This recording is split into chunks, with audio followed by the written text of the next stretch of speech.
안녕하십니까. 김기문의 시사 이슈 시작합니다. 오늘은 행정심판에 대해서 간략하게 설명을 해보겠습니다.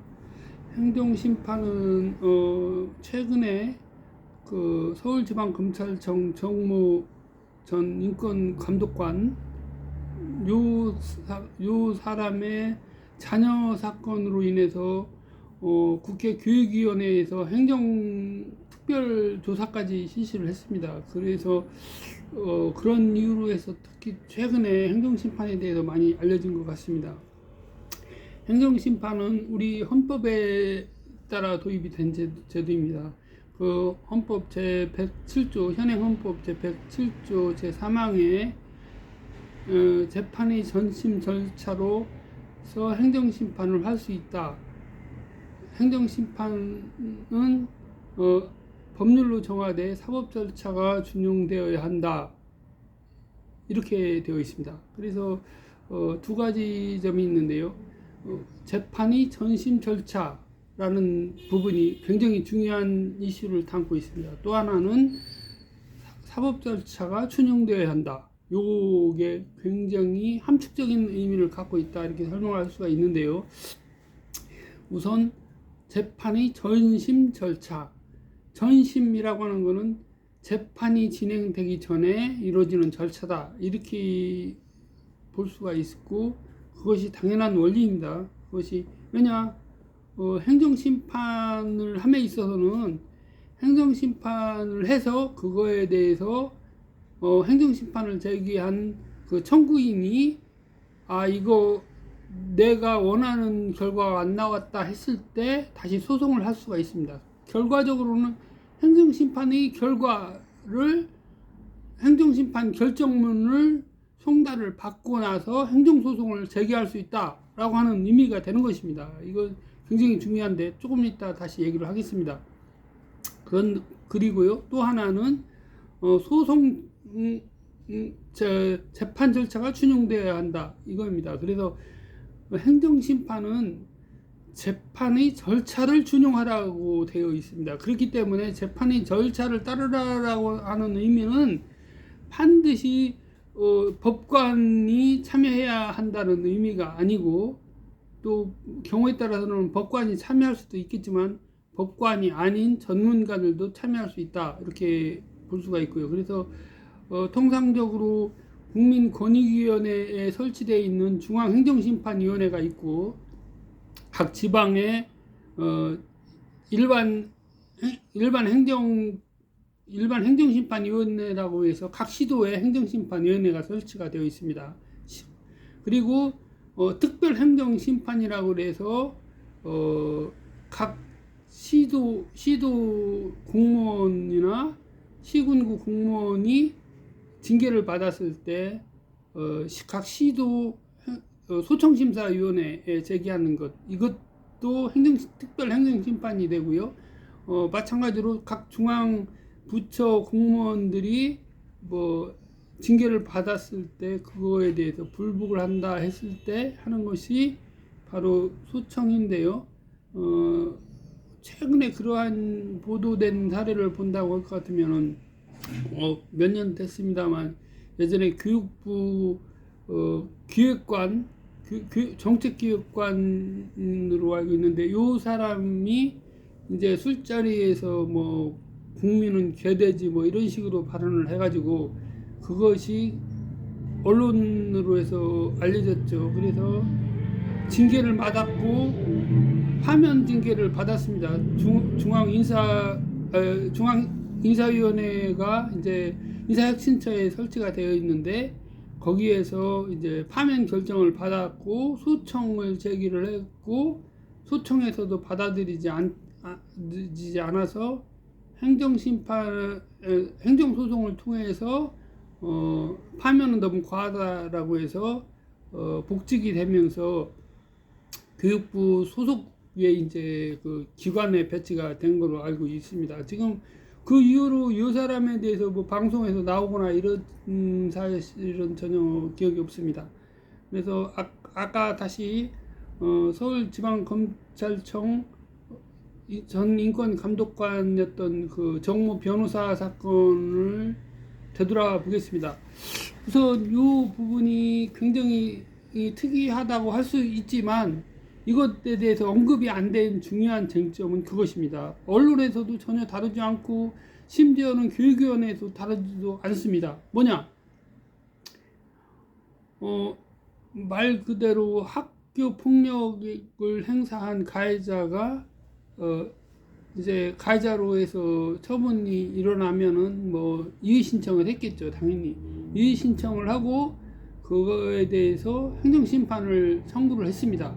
그것까지는 절차상으로 타당하다고 봅니다. 근데 제가 그 교육위원회 방송, 국회 방송으로 청취를 할 수가 있습니다. 그거를 보니까 행정심판을 청구한 당일에 행정소송을 법원에 제출을 했습니다.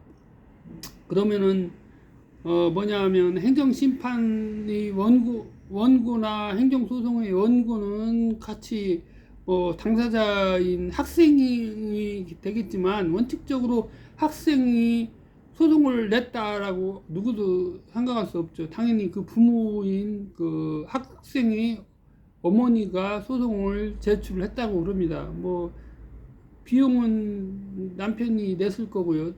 당시 그 변호사가 냈겠죠. 그래서 당시 검사가 냈겠죠. 그런데 이제 검사가 행정심판을 먼저 냈는지 먼저 냈는지 그 학생의 어머니가 먼저 냈는지 아니면 행정소송을 먼저 냈는지는 모르겠습니다. 그렇지만 중요한 거는 같은 사람이 어쨌거나 동일한 행정행위에 대한 처분에 대해서 다툴 때는 두 가지를 동시에 낼 수가 없습니다. 아까 말씀드린 대로 행정심판은 재판의 전심 절차라고 하는 부분입니다. 이거는 헌법에 나와 있는 원칙입니다. 재판을 받기 위해서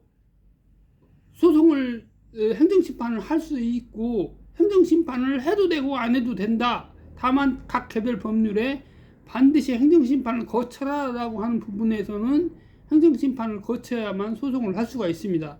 예를 들어서 공무원 소청을 거치지 않고는 행정소송을 제기할 수 없는 겁니다. 이와 마찬가지로 행정심판을 제기한 건 좋은데 행정심판의 결과가 나오지 않았는데 행정소송을 제기했다. 첫 번째, 이것이 문제입니다. 두 번째, 교육위원회에서 언급된 부분이 왜 그렇게 소송이나 행정심판이 장기간에 오래 진행되었느냐 라고 얘기를 하고 있습니다. 그런데 헌법을 따져봤을 때 모든 사항을 다 행정심판을 할 거냐 말 거냐, 그것은 정부의 재량이라고 할 수 있습니다. 왜냐하면 헌법에서 무조건 하라라고 하는 법도 없고, 과거에는 행정심판을 거치지 않은 경우에는 무조건 모든 행정행위에 대해서 행정소송을 할 수가 없게 되어 있었습니다. 그런데 그 부분이 헌법상의 위헌이다. 현행 헌법을 보더라도 재판이 전심 절차로 할 수 있다라고 했지 전심 절차로 무조건 하라고 하지를 않았거든요. 그런 상황인데 강제를 했다. 그래서 이거는 누가 보더라도 위헌성이 있다라고 판단이 되어야 맞는 거고, 어쨌든 헌법에서 그렇게 결정함으로써 몇몇 아주 특수한 사례를 제외하고는 행정심판을 안 거치고 행정소송을 할 수가 있습니다. 그러면 왜 굳이 정모 당시 검사가 행정심판과 행정소송을 몰라서 그거를 동시에 냈겠는가? 그건 납득이 안 되죠. 당연히 알았겠죠. 알았는데 왜 동시에 했을까?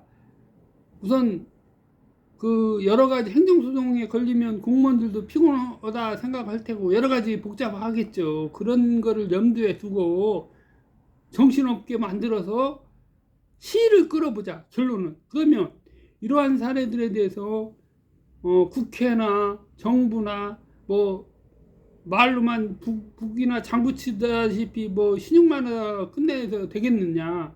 이거 안 되죠. 이렇게 해서는 학교 폭력이 사라지겠습니까? 뭐 2년 3년 뭐 끌 수 있다 그러면 대학교 졸업하고도 해결이 안 날 수도 있겠죠. 3심까지 간다고 할 것 같으면 소송을. 그래서 제가 볼 때는 이러한 경우에는 학교 폭력과 같은 특수한 경우에 교육에 관하여서는 뭐 행정심판 제도를 할 수 없다라고 한다든가 해서 이의 신청만 거치고 바로 소송을 하라고 한다든가 이런 식으로 되어야지, 지금과 같이 일명 법꾸라지라고 하는 사람들이 온갖 법 지식을 악용을 해서 소송을 하고 이의 신청을 하고 그거에 대한 또 뭐 원고 자격이 안 맞는다 해갖고 원고 자격이 없다 그러면은 당연히 소송 각하가 되거든요. 그럼 소송을 다시 내야 된다는 얘기입니다. 그런데 그것도 모르고서 소송을 다시 냈다? 소송을 다시 낸 걸로 알고 있거든요. 그러면은 이건 상식적으로 전혀 말도 안 되는 얘기입니다. 그래서 이런 부분을 봤을 때는 국회 교육위원회에서도 마찬가지고 국회의원들도 이러한 명백하게 우연적인 행태를 저지른 이런 사건에 대해서 문제의식을 갖고 대응을 했어야 한다라고 봅니다. 사실은 제가도 국회에 이 문제를 제기를 했습니다. 재판이 전심 절차로 행정심판을 하라고 돼 있는데 행정심판하고 행정소송을 어떻게 동시에 내도 그걸 아무도 그걸 확인 안 하고 걸러내지 않고 그걸 받았냐, 법률상으로도 문제가 있는 거 아니냐, 이런 이해를 했었습니다. 그래서 뭐 제가 뭐 어떤 뭐 힘이 있는 것이 아니기 때문에 제가 뭐 이 정도로 얘기를 하고, 다시 행정심판에 대해서는 한번 또 언급할 기회가 있을 것 같아서 이것으로 이만 줄이겠습니다. 감사합니다.